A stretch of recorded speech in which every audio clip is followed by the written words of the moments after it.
What is going on, people? Welcome to the On a Level podcast, episode 18. I think we're on episode 18. I can't keep track of it, but today we got the man himself, Talakai. How you doing, bro?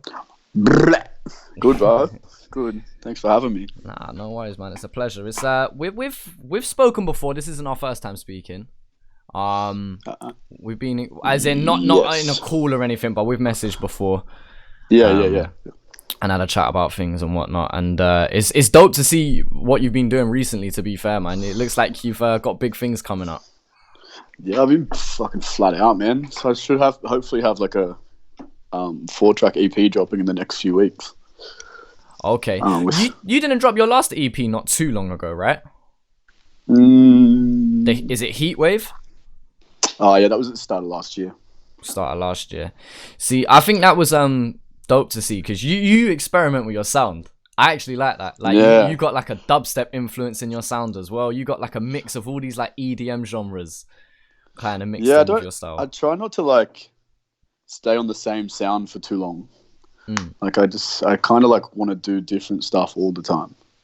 Like this EP that like I actually originally went to do one song with my mate, and then it was my mate and this producer, and we just sat down and just pumped out 4 songs within 9 hours. Okay, and then it just turned into an EP because of it. Yeah, there's I think one like sort of mosh pit type heavy bass banger, one boom bap, and then 2 like kind of melodic deeper tracks. Okay. And so what was that? Did you just have 4 different ideas, or was it kind of had the first one of them, like, I've got another one, or? One of them was just we had verses just in our phones, and he chucked on a beat, and that one just come pretty naturally. But then the other ones, we literally made the beats from scratch and wrote the verses on the spot. Okay. And what mate is this? Are you able to give us a name, or? Crispy. Okay. Has he put out anything else before, or? He used to be in a crew called Sleepwalkers, but he hasn't really released anything solo since they stopped making music. So it's going to be good for him to make a return to fucking hip hop. No, definitely. But he's just kind of like a myth in Sydney, and he just rocks up at cyphers and plays a couple of like garage type sets and just fucking shells it. Okay. So then he's going to have some more long form content put out. That's sick. So what, have you got a name for the EP yet or anything, or was it just you've made the music and you're going to worry about the rest later? No, we haven't even talked about it really. Like, we had a phone call yesterday about which song we're going to release first, but that's about as far as you got. Is there going to be a video for any of these? Yeah, I think we're going to try to do a video for maybe all of them. Okay. All 4 tracks, but maybe we just might stop at 2. Okay. Who knows? That'll be dope to see content. I mean, with you mixing your styles and whatnot, it makes me think about artists when they establish themselves under a certain style. You know, they they're known for one thing, and then when they do try mix it up, you know, people are kind of like, oh, but we missed this type of artist, and we missed what you used to do and whatnot. But I guess if you are always known for mixing it up, I guess people can appreciate you for being that versatile artist. Yeah, it's cool. Like, I don't really get that conversation. Like, people don't really say, oh, I miss the old Tala, like I miss the old sound, like as some artists get. It's because I kind of cater for everyone, really. Like unwillingly, like I don't make songs specifically for one person. Like if I like the song, then I'll make the song, more or less. But I get some people, like back when I first started, like my music was, I don't know, like wasn't mature. Like it was really like deeper, like love angsty type fucking angry boy raps that teenagers could like relate to. Yeah. And then I still get people saying, oh, I missed that one. I'm just like, shh. Yeah. I'm evolving. I'm growing as a person. Yeah. Yeah, nah, I hear that, man. How old are you, by the way? I'm 25. 25, okay. So, I mean, with artists, I mean, when you get these young artists that are like 17, 18, 19, you know, and they're really out here doing bits, you know, it's crazy to think that although they're popping or trending now, to think that, let's say they're still doing it in 10 years time, they're still young at like 27, 28, 29, but 10 years under their belt, they're going to progress massively as artists. So people who love these artists when they're young, you got to understand that their sound is 99% gonna change over time. You know, 100%, people are like gonna mature. 1000%. But also, like in that same conversation, though, like not everyone lasts through the industry. Like in the 10 years that I've been doing this, man, like I used to see people come up rapping, and then now they're just fucking working their 9 to 5 because they couldn't really either bear the constructive criticism or didn't really want to put in the hard yards and do the shit live gigs, or if they weren't getting views on their songs, it was kind of like discouraging them. So they just stopped making music altogether. Yeah, you see people drop off for years and then just come back out of nowhere with one song. Yeah, it's frustrating to see artists that, you know, are quite talented. You know, they make good music, but they get discouraged by not seeing many views and whatnot, and they kind of just drop off. And like you said, sometimes they make a return, sometimes they just disappear off the face of the earth, and it's like, it's sometimes really frustrating for certain people when you know someone's talented and they just need to stick it out that little bit longer. And you know, it's easy to say looking back in it, but in the moment it could have just been one more song to be made, and that was the one that got the attention, that's the one that popped, that's the one that hit the ground running. But yeah, that's like that, like the age-old saying, like you got to do your 10,000 hours before anything starts to happen. Like some people just get lucky, just fucking people like a catchy song and then they blow up. And then but those people are the same ones that also like all that fucking sudden fame just gets to their head, and then eventually like they'll shoot themselves in the foot because they just start saying fuck everyone, I don't need you, and then people are just like, okay, then fuck you, we don't need you either. Yeah. Can't burn your bridges, man, especially in this industry. You can't burn bridges. You got to make as many friends as possible, or if you are going to burn bridges, make sure they're the right ones. Yeah.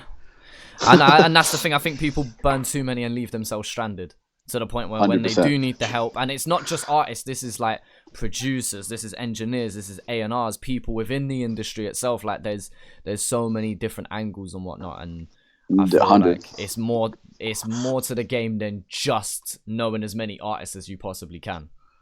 Yeah, like you could be the fucking dopest rapper in the world, but if you don't have the work ethic, then no one's gonna give a shit. Like if you don't want to work for it, then fucking why should people listen to your music? That's it. I mean, I feel like it's easy to get into the eyes of everyone in terms of you can have one song that pops and then everyone's looking at you. I feel like the difficult part that does come massively with work ethic is staying there. You know, it's easy to be noticed by everyone, but it's difficult for people to keep continuously watching you. Anyone can have a song that can blow up overnight, but then once that does happen, have you got enough work behind you? Have you got a catalogue of work for people to look back on? Are you going to be putting out enough to keep people interested? And as well as, you know, the quantity of it, obviously keeping the quality up as well. That's a really difficult thing to do. People don't understand like the leap that you have to make to differentiate between a rapper and an artist. Like you can't, like you can just fucking rap until the cows come home, but until you want to make an actual song, then it's not really like that. Like I always get people like, cause I can't fucking freestyle to save my life. I couldn't. As in completely off the top of your head kind of freestyle, or? Yeah, I could probably get like 4 lines out, but like I think too much about structures and fucking like content. Like I don't want to say something whack. Yeah, I hear what you said. But yeah, I get people just being like, oh, fucking spit me a freestyle. And it's like, to me, it's a fucking pointless talent. Like, I don't want to be just a rapper. Like, I want to make moments, like in songs. I want to fucking, I just want to make music. Like, and that's fine. I mean, there's different types of rappers. There's studio rappers, as it's saying, and then there's people who are great at holding a broken mic and spitting in a cypher situation. You know, there's different types of people, but if your whole, but as an MC, you should be able to all round that. Like you need to know like to rap. I feel like it's an important thing. I feel like it's important to do both, because I know there's plenty of MCs that can spit in a 50-50 grime cypher, but then it comes to the studio and it doesn't sound nearly as good as when they spit live. And then there's the opposite. I know people that can make good studio music but can't freestyle to save their life. And so, and when I mean like freestyle, I mean spitting your own lyrics. Yeah, make like a decent song, but if you can't project that in the live show, then like, what the fuck are you doing? And it is difficult to be an all-round artist, as you said. The difference between an MC and an artist is massive. And then it goes back to the hard work that you need to put in to learn that. Yeah, as you said, the 10,000 hours. Need to hone your craft. No, 100%. So, I mean, like over the years, so you said about 10 years. So what, you started this around 15 or so? Yeah. When one of my mates passed away. Okay. And so that was your inspiration for starting, and how much has your sound changed since then? Oh, I sounded like a little Aussie bogan back then. It was funny. Like like I still listen to that song sometimes. It's not that bad. But What's the name of the song? Rest in Peace, Brendan Davis. It's on YouTube. Yeah, it doesn't sound like me at all. Okay, so you feel like you're a completely different artist now, compared to who you were back then. And so, 10,000%. What have you learned over the 10 years? What have you learned in your decade of doing this or so? Take criticism. Like, if someone says something doesn't sound that good in a song, regardless of what you think, it probably doesn't sound that good in a song. Yeah. But, I mean, don't take it like to heart. Like, just be like, okay, and then take it on board and maybe like adapt it a little bit. You don't have to change it fucking 100%. Don't have to change it at all. But just. So you're talking about before a song's even out? Yeah, not even just that. Like, but even after songs are out, or if someone comes up to you after a live show and say, "Oh, you should do this different." Like, I've offered like help to people that I said that could like improve their live performance in certain instances, and more or less in a nice way, they basically just told me to fuck off. Shit. And I'm just like, all right, sick. Take it and run with it or don't. But yeah, I think people should just always do it for themselves. Never ever cater to something. Like, don't try and make a song specifically for radio. Like, don't try and make a song specifically for a group of people. Like, obviously get like your target audience, but not like don't ever forget that you're doing it for you. Oh, keep your original sound. I don't think there's anything wrong with making something for a mainstream audience or doing something purposely for a certain genre of music, but yeah, still keeping true to your original sound and doing it because you want to. Yeah, I mean, if you want to make a radio track, then by all means, go get that bag. Like, fucking chase the radio, get some money.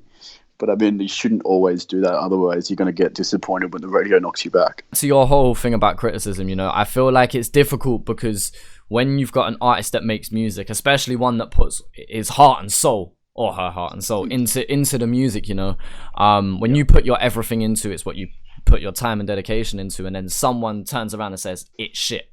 I can understand how that hurts someone. You've put your hours into this, and when someone turns around and, criticizes that, especially without understanding or without giving any reason why, I can understand why an artist, gets very protective over that. Oh, yeah, absolutely. But I mean, you're going to be putting it out into an audience, so you're going to get backlash regardless. So if someone's going to preempt you, give you a little bit of advice, you probably should take it a little bit. Does it depend on who it is? I mean, for example, a fan that doesn't make music themselves versus someone who is massively successful in what they do. Is there a difference? I mean, a fan has a preference, but you should always ask for a professional opinion of somebody, of another musician, someone that's or even not a musician, just a creative, even, because everyone knows someone that does some type of music. You know what I mean? So if you're going to be making music, you're going to meet someone that does it, or even send it to your artist. Like, if an artist you listen to or something, they won't always listen to it, but me and Chill, we get fucking probably close to 100 messages of just people sending us SoundCloud links, and I check some of them out, but you can't just fucking you can't check all of them out. You can't. You can't. But could you say that someone who is a fan of your music that listens to pretty much everything you've ever put out versus an artist who's very successful but doesn't necessarily listen to you, then whose opinion could you value more? Someone who is a creative but doesn't really listen to you versus someone who knows and understands your sound and style over the years? Maybe a close friend that'll give you a brutally honest opinion. They're always good. If I record a new track, I go for a drive with my best mate, and he'll tell me what I could change or what I couldn't change. And he's a pretty critical thinker. So okay. But do you ever have that friend that's yeah, I'll tell you how it really is, man, and then they just feel like they're overdoing the criticism just because they want to see more? Have you ever had anyone like that? Or yeah, I get people like that all the time, and I'm just oh shit, fucking tell me how you really feel. You got a hidden agenda against me? What's this about? No, I had this track that I was going to release soon, and then someone just basically told me that it's like the fucking sample shit. Like, and they're just like, it's just like, it'd be a good song if it didn't sound like that. And I went back and listened to it. I was like, you know what? He's right. And took away the sample and it just turned it into like a heavy bass track. So now it's like, it's still going to go ahead, but it's going to sound a lot different to the first demo. Like the first demo sounded kind of like poppy. Okay. You know, it was weird. But do you ever take just one person's opinion as gospel, or do you like to show a few different people and kind of take a majority, or do you not like showing your work beforehand?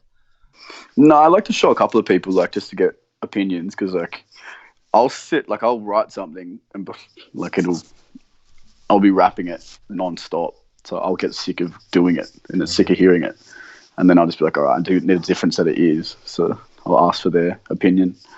Or like I'll even send it to like my manager Isaac, and he'll just tell me whether it's good or whether or not it's viable to run with. So he's pretty. So it's always good to ask for second opinions and stuff. Yeah, definitely. I think it's important to trust your own ear, being able to be self-critical and self-assess, and, you know, listen to your own music and be able to point out, you know, where the flaws are. But as artists, I'm sure you understand this. Sometimes you make something fresh and you're gassed over it. You think it's the best thing you've ever created, and sometimes you listen to it the next day and you're like, not so sure about that one. I mean, that was like that track with that sample. I went back and listened. I was just like, when I first heard this, bro, I thought it was the fucking shit. It was the best song I've ever done. Yeah. And then I went back after someone pointed out. I was just like, there was always something I couldn't put my finger on with this song, and that's it. That was it. Yeah. Okay. And so, talk to me about when you was going through the process of making your track "Me, You, Them, Us." What was how did that one come about? I was just like, one day, funnily enough, like I think I was like, because I wrote it like a year and a half ago, I think. So I've been like sitting on it for like about a year before I even decided to get close to releasing it. But I think I saw the word universe, or like universes or something, and just me being me, trying to make puns or like wordplay and shit like that. I like thought of it like you and I, so the uni, so it's you and I versus us, and I was just like, that doesn't sound quite as catchy as me, you, them, us. Yeah. So, but the whole idea was just kind of like, you're always competing with someone, so, or you're competing with yourself, or you're competing with groups to fucking be different or whatever, and then but at the same time, it's always the either you're with me or against me mentality. So I don't know, I kind of just based it off that, and then all it was like happening with like us popping with like doing shows and stuff and selling out shows, and then suddenly you come home and then people that like used to talk shit about me or whatever, suddenly we're fucking best friends now. I've got like some type of fucking validation or some social status, and it's like, I don't know, I just kind of got annoyed at people trying to fucking like bandwagon, more or less. Because like, I'll tell people if they're shit, like a shit person. Yeah. I have no problems like voicing my opinion. Yeah. And then like all these people just come up and like shake my hand that I know for a fact have been like talking behind my back. And then they're like, oh man, I've always been so proud of you. Sorry, I can't really make it to your shows. I'm just like, yeah, of course you are. Yeah. The next show comes around, they're still not there. Yeah, I'll see you next time, man. And then you just disappear off the face of the earth. Yeah, them ones. And then, ironically, like, I had like a launch for Me, You, Them, Us. And like 20 people came. Okay. So it was just like pretty much what the whole song was about. Just happened for the launch. Yeah. So it's so ironic, but it's kind of cool at the same time. It was fun little intimate gig. Hearing that song, you know, I really fucking enjoy that song, and then listening back to it, it sounds like you've written that purposely for performing at shows. To me, anyway, it seems like it just would sound much better live than it would as the studio track. And even then, the studio version, the version that we've seen on YouTube, is great as it is. It's funny because I wrote it and like like when I first found that beat, like just before I bought it, I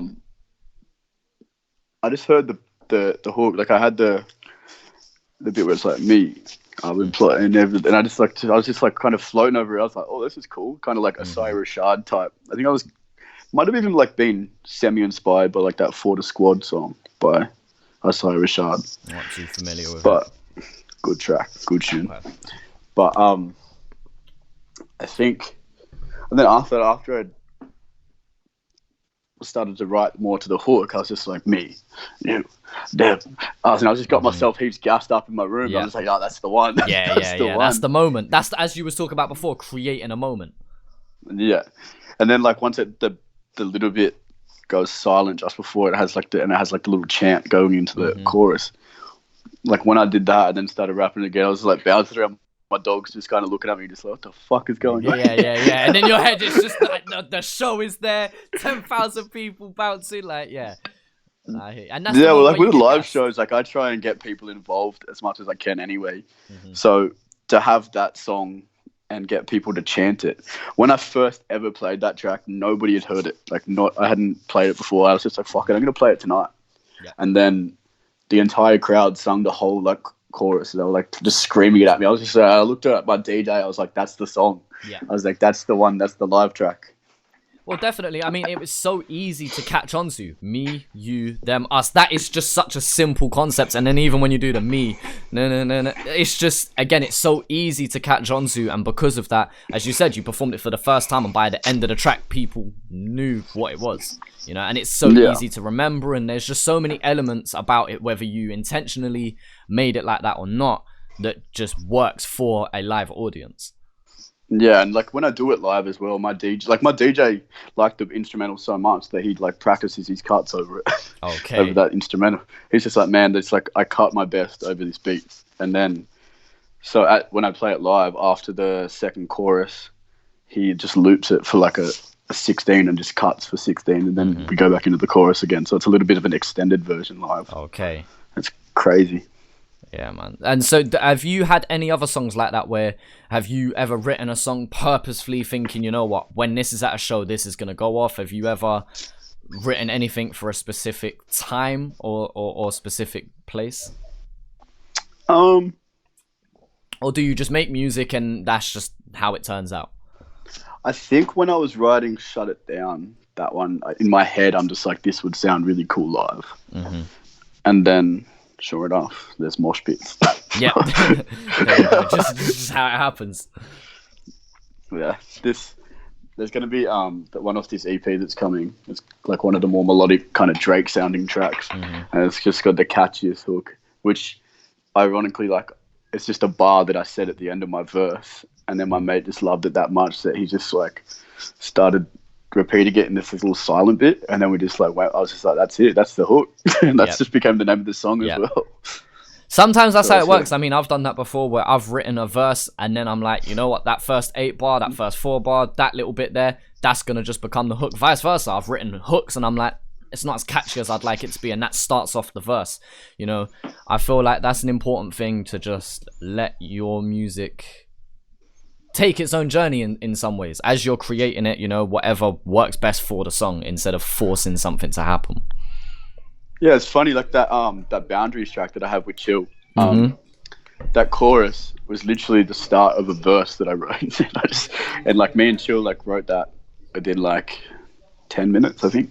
15 minutes. Like I had that verse and I was just like, oh yeah, I gotta do something real quick, I gotta go to work, I think. And then I jumped in, rapped the verse, and then Chill just jumped in and did some random verse that he had spare, and then had the track finished within like probably half an hour. So just a real quick one.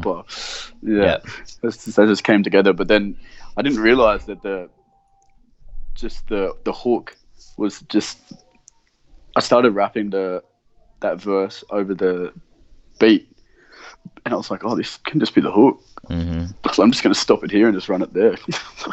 That's so just how it just played out like that. See, you've done a lot of tracks with Chill as well over time. Like, I only realized recently like how much you've actually done. Do you even know a number yourself of how many? I think it's roughly like 9, maybe 8 or 9. You're pushing like a whole mixtape at this point together.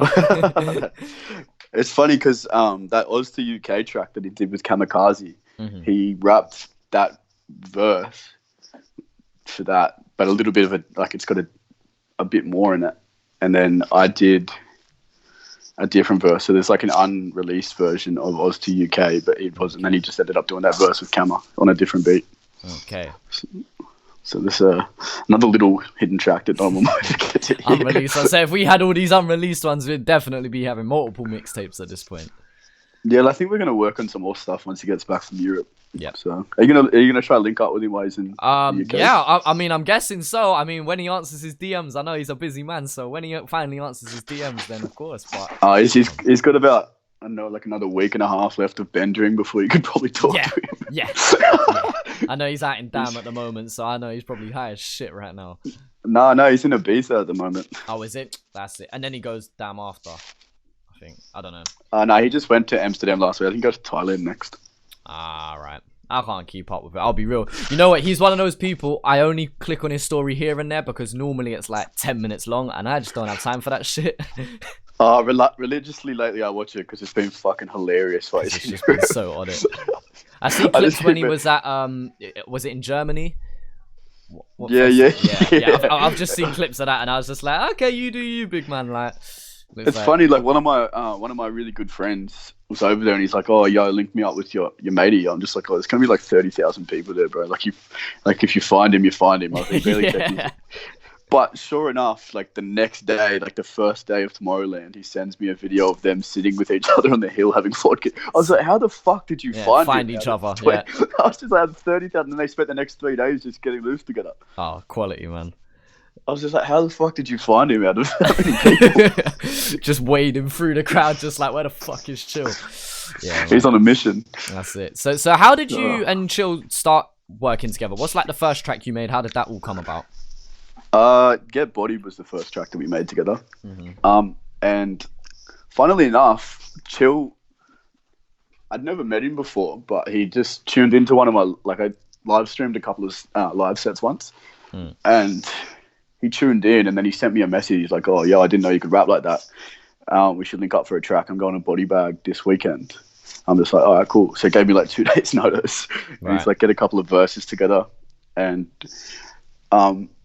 yeah, we recorded Get Bodied, but it was kind of like what his running bars was like, how they just beat switch into a different track. So we had that, and then it went into like, we've got a video on, I think it's One Love Creations page of us doing a back-to-back one take over Survival Tactics by Joey Badass. Right, yeah. Yeah, and that was supposed to be a one, like the whole track, but then we just decided to split it down the middle and that was going to be Get Bodied 2, but then we just found another beat and we just went again, because there's 3 Get Bodies, right? Yeah, and there's like a technical Get Bodied 4 on my Fire Is Free tape. Yeah, but just called something different. It's funny, like when you come in, like pick me up from the train station, like near Body Bags, because we had to wait for Bagsy to stop doing something, stop seeing his family or something, and we just smoked a joint by the lake. Never met him before. We just swapped life stories, and it was funny because, like, ironically enough, like 3 or 4 years before that, I think it was 3 years before that, he was supposed to play a headline show in Newcastle back when he'd done his stuff before he stopped rapping, and he couldn't come for whatever reason. And I got a call up asking if I wanted to fill in the spot. Right. And I had no idea who this dude was. So I walked out on the stage.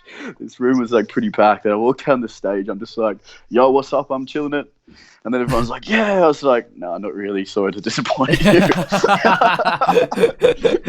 And then funnily enough, like, no, it was funny. Like, well, everyone's like, oh. But, yeah, funny, like 3 years later, we end up working together and like, you know, he's like one of my best mates. Yeah, I was about to say, you two seem quite close in terms of how much music you made, how much you hang out with each other, tours and things like that. Yeah, well, like, and everyone thinks we hate each other because, like, we just banter all the time. Like, so many fans, like, send us messages like, oh, why do you and Chill hate each other? But, like, sure enough, like, I'm on the phone to him, like, twice a day. Yep. when he answers his phone. Yeah, anyway. When he answers the phone. doesn't happen very often. Yeah. So you was on tour recently with each other, am I right? Or Yeah, I was the support act for his whole tour. and how was that? How did that tour go? That was insane, man. Like he sold out every stop, so it was fucking mental. There was like so many highs, so many lows. Yeah. So many drinks. So many drinks. Is it normally wild when you go on tour? Is it normally like, no, we're gonna keep it business, or is it just tour party life? Well, Chill was trying to keep it business, but as soon as my set was over, I was fucking on a warpath to just get as fucked up as I possibly could. Right, so you're the one who instigates everyone getting fucked up then? I'm the quiet one, but yeah, that's me. It's just like, yeah, I'm the quiet one, but yeah, I'll be the reason you get fucked up. I reckon Wombat probably got more fucked up than I was the whole time. who is Wombat the one who gets the most gone? Who is on the floor first? Oh, I don't stop for like 3 days. Okay. So I reckon Chill's the one that's on the floor first. Okay. And so he doesn't drink too much, like in his defense though. Okay. So who's the drinker and who's the smoker? He's the smoker, I'm the drinker. Okay. And what's your drink of choice? I don't know, I'll drink anything alcoholic, to be honest. You one of them who could just drink anything? Bruh. Anything. Anything. You name it, I can drink it. Oh man. Actually, I can't drink Sambuca. I don't like the taste of liquor. Oh, Sambuca. Nah. I'm not a fan of that one. That's caused a mess from time to time. I mean, I'm a person who's very fussy with my alcohol. Like, I don't drink much. I basically only drink whiskey. That is me. And I don't drink beer. I don't drink wine, champagne, none of that. Just, it has to be hard hitting shit. Otherwise, I can't drink it. To be fair, I love red wine. I love red wine. Fair enough. I mean, no, it's like I used to work at a bottle shop, like Dan Murphy's. It's like kind of like the Woolworths of like liquor here. Okay. And yeah, like we used to just taste whiskeys, and like I used to hate wine, but give me a bottle of red and I could polish it and still feel sober. Yeah. And have you always been like that? Like how old was you when you first started like properly drinking? Probably like 14, eh? From young, just over in the park with a bottle, or? Oh, the cask wine, goon sacks. A silver pillow. So have you always been like a hardcore? Are you a person that could just have one drink and then just, yeah, that's it, that's my 1 or 2 for the day and done? Or is it like all or nothing? All or nothing. All or nothing. There's no slap switch. There's no in between. It is just all or nothing. Oh, it's horrible. It's the worst trait ever. Oh no. And are you a person who gets hungover bad as well? Not usually, but yesterday was rough. Okay. But if you got a 3-day bender, I don't blame you. You know, I mean, I felt like I went skating all day today, and I was just like, I just need a coffee, and I might be okay. Yeah. And heaps of water as well. But we're good now. How is it like? Do you feel like it's different when you see like rappers on social media and how they are in their music talking about this and that versus like how they are when they're pissed or when they're high or, you know, partying behind the scenes, whatever? Do you see like a massive difference in certain people, not giving names of course, but or are people normally, you know, what you expect them to be like? Is there anyone that acts completely different when they're under the influence of something else? Not really. Like everyone's pretty chill. Like I don't really have like the expectations when I meet people though, so I'll just meet them and I'll just be like, yo, what's up? But like I usually just keep to myself. Like I'm a pretty quiet, self-reserved person. But the person that I think probably gets the rowdiest, that's like a quiet, really nice person, is probably Forte. Okay. That guy is hilarious when he's pissed. He's just got this other side. You're like, there's Forte, but then there's Forte. Yeah, all right. So there's just 2 different alter egos of him. Oh, he's so good to get drunk with. That's just amazing. If you ever get a chance to interview Forte, just ask him about cans. Okay. I'll keep that in mind for sure. Do you ever like party with fans or anything like that? Are you ever out and then like someone comes up to you and like, oh yeah, I fuck with your music, and then like you end up being with them, or do you like to keep people like that, like kind of an arm's distance away? No, like I always make time for fans. Like more recently, like I've been like getting stopped more. No one usually like recognizes me, but it's good. But lately, yeah, like I know I'll go have a couple of beers with some fans. Like if I see them out, like if sometimes I'll go to like a fucking kick on with them and get pissed after town or something like that. Okay. But a lot of the time I try and stay with the boys. Otherwise, I'll get a little bit too dumb. Yeah. Okay. You never know. You never know what people can put on social media. Yep. No, of course. And do you feel like you have to maintain kind of an image and represent yourself well, or Not really. Not really. you just act I feel yourself like, and you feel okay within that? yeah, like I mean, if a lot of people know me, like everyone knows that I just get fucked up all the time. Like I just get really drunk. Just like to enjoy myself. But I think I'm gonna have like maybe a 2-week break until I play in Sydney, so I can fucking recuperate. Just on a detox for a bit. So like with fans and whatnot, are you a person that's open to like taking pictures and things like that, or do you like to have like a conversation first? Because I know some people, they don't mind taking pictures, but they don't want to feel like they're just being used for the 15 likes on social media kind of thing. No, I don't mind. Like but I like to like catch some people off guard. They're like, "Oh, I've been listening to your music for ages." I was like, "Oh, true. What's your favorite song?" Yeah, and that's the true test to see what they're really about. Yeah, like I get some people that just like, "Oh man, I've been listening to you since like Young Jesus days, man." I was like, "That's only like 3 years ago, bro." Yeah. It's like that's not even that old. Okay. But they're just like, "Oh, yeah, it's cool." Did your numbers massively go up? Did you feel like you got a way bigger following when you did collab with Chill for the first time? Did you have like much of a following before then? Do you feel like it made a bit of a difference, but not huge? Like, how much of an impact did collaborating with Chill have on your career and your following? Chill was probably like the same. He wasn't doing like crazy numbers like when we first met. So I think Get Bodied like put us both in the spotlight. And then once he dropped the One Breath, One Take on his birthday, that was the one that kind of like, would people like, oh, like this is the guy. Okay, And like for me, like if someone is excelling, like I'm not going to fucking try and outshine them. I'm not going to try and just dim the light. Like I'm just be like, all right, cool. I'll take a back seat and I'll just help the boys like win. Like not everyone has to win at the same time. Because I've had a pretty solid following for a while. Yeah. Like even when I used to go as like under a different name when I was younger, doing all the younger stuff I was talking about, like on MySpace, man, like I fucking used to have a huge following. Like I used to have like collectively back in 2010, like I used to have collectively like 500,000 plays on my songs on MySpace. Okay. And like, yeah, it was crazy back then. But a lot of people don't even realize that I still make music, because I get some people that are just like, oh, I didn't realize that you used to be blocks. That. I'm just like, oh, I'd rather not talk about that guy. Yeah. Because, I mean, you've been doing this for a bit now, and maybe there's more collabs than I'm unaware of, but you've worked with a few artists, but not too many. Like, I'm aware of, like, obviously Chill, Shadow, Zed Lewis.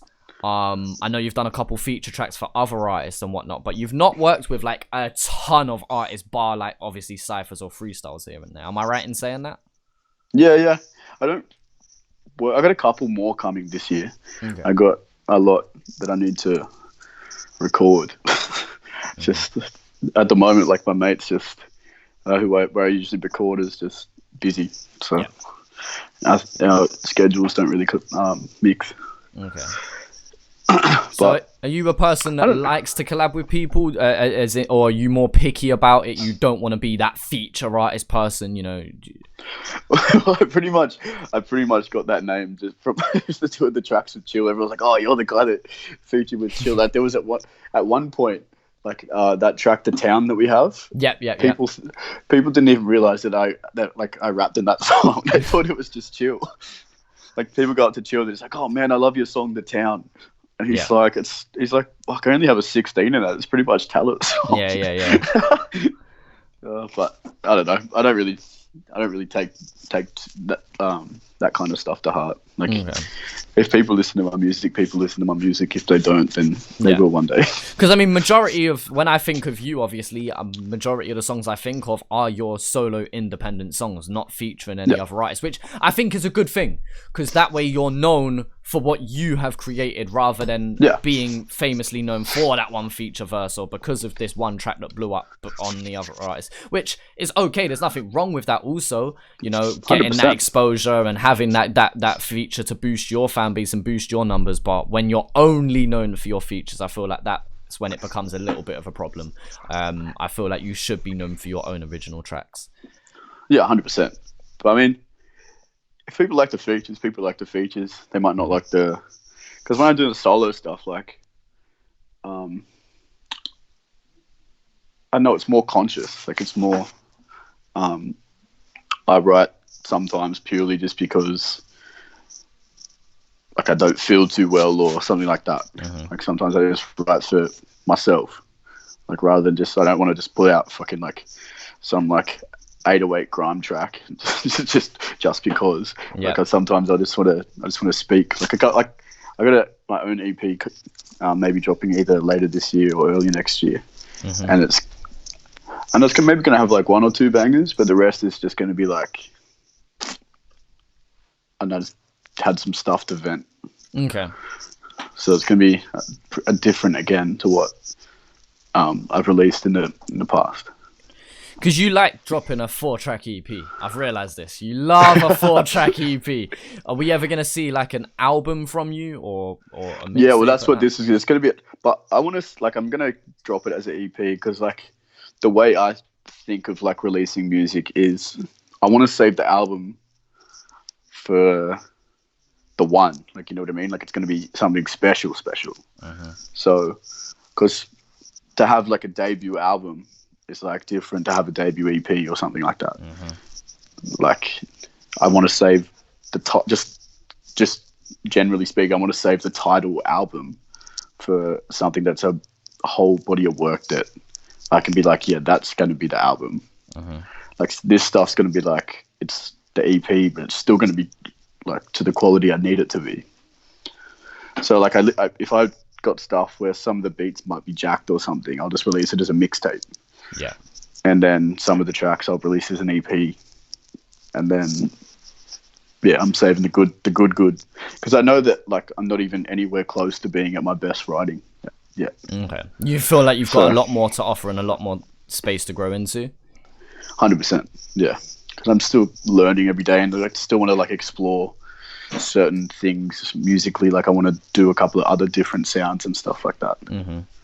So I feel like when I do delve into that part, like, I think I'm going to learn other stuff and, like, write differently and think differently about writing. Yeah. So I can wait for that. Yeah, I hear that. So do you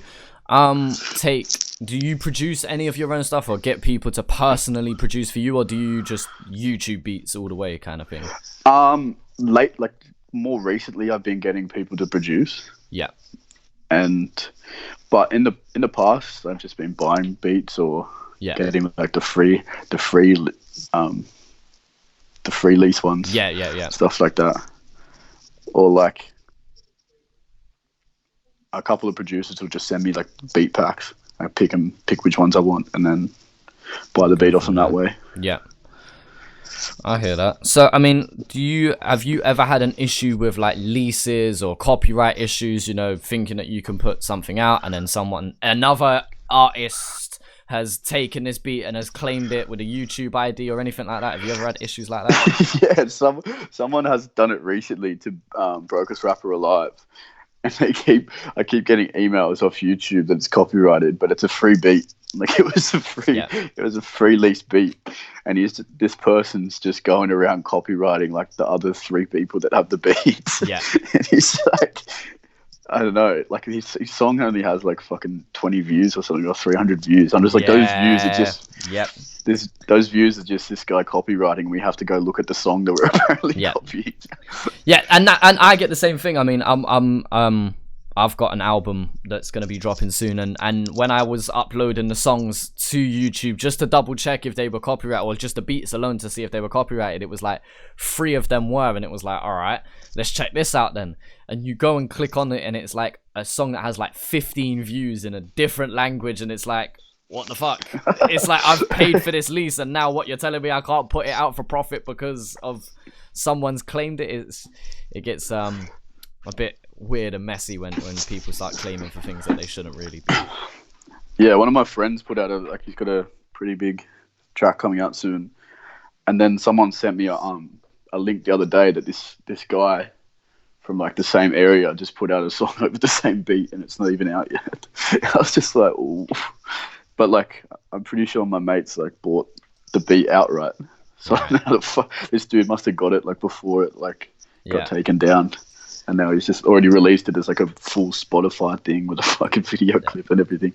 See, it gets quite complicated when it gets into leases and things like that. So for people who don't know, basically when you buy a YouTube beat, you normally get like a basic lease, which is, you can stream this up to 100,000 times or sell for 1,000 copies or whatever. You can perform once, this, that, and the other. Then you normally get like an upgraded one, which is basically the same with like boosted numbers. And then you'll get like a track out where you get all the individual stems and things like that. Or then like an unlimited where you buy it outright, it's completely yours now. But people seem to be buying basic leases, so they're able to use the beat, they're able to stream it, sell it for a certain amount of copies and whatnot, but then they're claiming it with like content ID over Spotify and YouTube, so that when anybody else buys a basic lease, their work is now copyrighted and is now going towards that artists that only bought it. It's like a whole weird mess that seems to be happening a lot now. Yeah, it's always a gamble when you buy stuff like the beats online, because like everyone searches for type beat on fucking YouTube. Of course, that's the new trend. That has been the trend for the past couple years now. Skepta type beat, J. Cole type. The amount of Drake type beats you will find on YouTube is just insane. And even now you're getting more and more Aussie ones as well. Like I'm starting to see Alex Jones type beat, Cursor type beat, ChillinIt type beat. Like you are starting to slowly get those ones popping up now as well. But yeah, obviously where people are using these beats and whatnot, it does become really messy when people start claiming for things. And I don't know how serious it gets, because I want to be quite on top of the whole legal side of things just in case one day, but it just seems like anyone's able to claim anything now. It's 100%. It's a whole weird mess. But like in the YouTube message, it's just like, you're not in any trouble. You don't have to take it down. They just think that it's a copyright issue. Yeah. And it's like, all right, cool. I mean, I've always said it, even down to my reaction videos. Like, I don't care what gets claimed and monetized as long as the video is still up. Like, if I'm not making money from it, fine. Like, as long as it stays up on YouTube and no one takes it actually down itself. Like, especially if it is music, because, you know, you have created something originally yourself, but yet somehow somebody is able to stop that from being up. Like, that's when I find it annoying. Different if you use like an Ed Sheeran beat or an actual Drake beat, then it makes sense. Yeah, like, yeah, your ass deserves to get sued. But when it comes to like YouTuber beats, it becomes a whole mess. And I think this is why I think it's really good if you are able to produce your own beats. Like people like Nerve, who creates like pretty much everything himself. Like, massive round of applause to people like that, and then they don't have to worry about the whole legal that stuff. Man's a genius. That man is an actual genius. Agreed. Have you ever worked with him? Not personally, no. I feel like we might do something in the future, but at the moment I'm just kind of like trying to get a catalogue of my own stuff before I start doing like the features with the boys again. Everyone's kind of off doing their own thing at the moment. It's cool. Wombat's almost finished his album. Yep. Some of the Nerve stuff that he's got coming out is insane as well. Yeah, definitely. It's an exciting time. There's a lot of artists now that I know that are quiet at the moment, but they have got big things coming. You know, like as you said, Nerve, Wombat, Scrub, yourself. There's plenty of people that are working on things that's going to be making big moves, definitely. Yeah, 100%. So what about you? So you've got this collab EP coming up. You've got your own EP. How soon are we looking at seeing things pop up? I think we were hoping to release it like within the next few weeks. I don't know when, but I might have to get on top of that tomorrow, actually. Yeah. But I don't know if like we're dropping a clip first, or we're just going to do a Spotify release, or not quite sure of specifics just yet. But it should be within the month, like within the next 4 weeks. Within the next 4 weeks. No, man. I definitely look forward to that. Is there anything else that you want to plug or shout out at all? Not off the top of my head, eh? I'm really exhausted from skating all day. Nah, it's all good, bro. It's all good. So, yeah. Nah, I appreciate you coming along, man. Anytime, man. Been a pleasure, Thanks man. for having me. Been a pleasure. And, yeah, we look forward to seeing what you got coming up soon. Appreciate you, my G.